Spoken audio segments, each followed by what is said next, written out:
Oh. Only 6,000 feet and deploy their parachutes.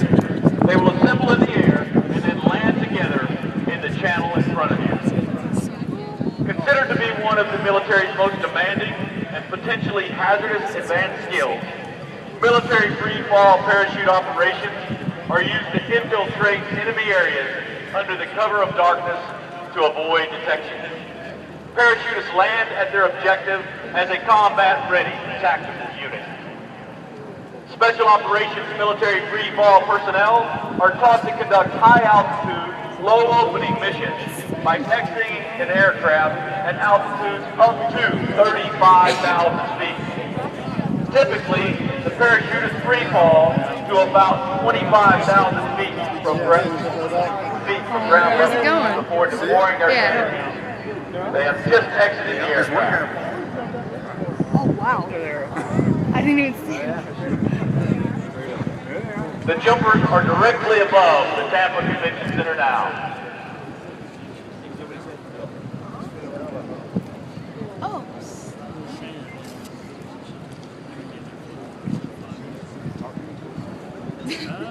A similar activity is known as high-altitude, high-opening parachute missions, in which parachutists exit at high altitude and deploy their canopies using highly maneuverable gliding parachute systems to silently travel distances of more than 50 kilometers.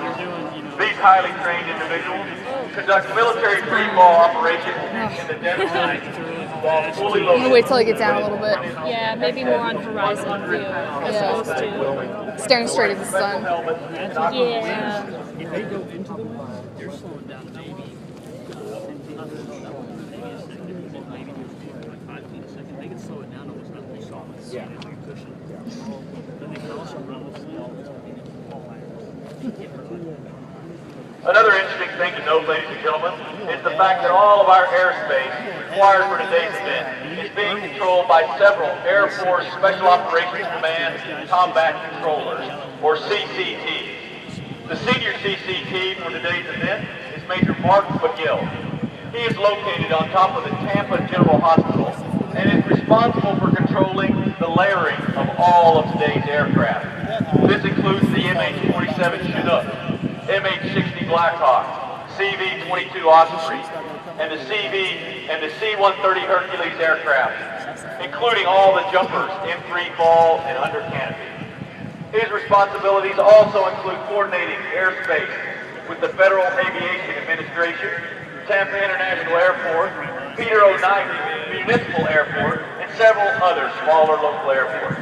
In fact, during yesterday's rehearsal, Major McGill cleared airspace and coordinated the arrival of a Tampa General Hospital life flight helicopter. Another CCT is positioned on one of the rigid hull inflatable boats near today's mission commander, Major Aaron Schwartz.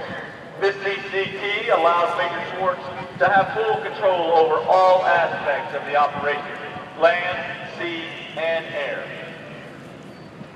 The CCTs actually perform their duties of air traffic controller right out of the rucksack on their back.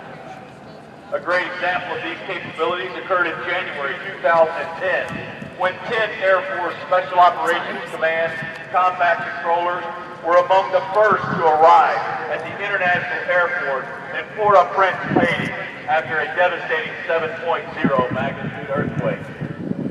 Combat controllers from the 23rd Special Tactics Squadron immediately conducted a runway assessment and determined the extent of the damage. Within 28 minutes of landing on the ground, this team of combat controllers had taken full control of air operations and theater. In total, the 23rd Special Tactics Squadron brought in over 1,600 fixed wings and 800 helicopters in the 12 days they were deployed to Haiti.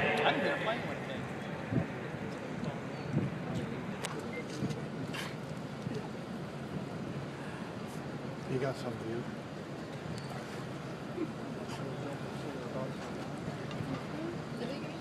If you look above you, it looks like the parachutists are lined up behind the lead parachuter. This is typical procedure, and he will guide them in to their channel landing. Today's demonstration is being conducted as part of U.S. Special Operations Command International Special Operations Forces Week, or ISOF, being held at the Tampa Convention Center and MacDill Air Force Base. This event, which is held every 4 years, brings together U.S. and international special operations leaders from around the world, retired SOF leaders, as well as corporate representatives from hundreds of companies. The theme for this week's ISOF Week is Building the Global SOF Partnership and reflects U.S. Special Operations Command's efforts to strengthen existing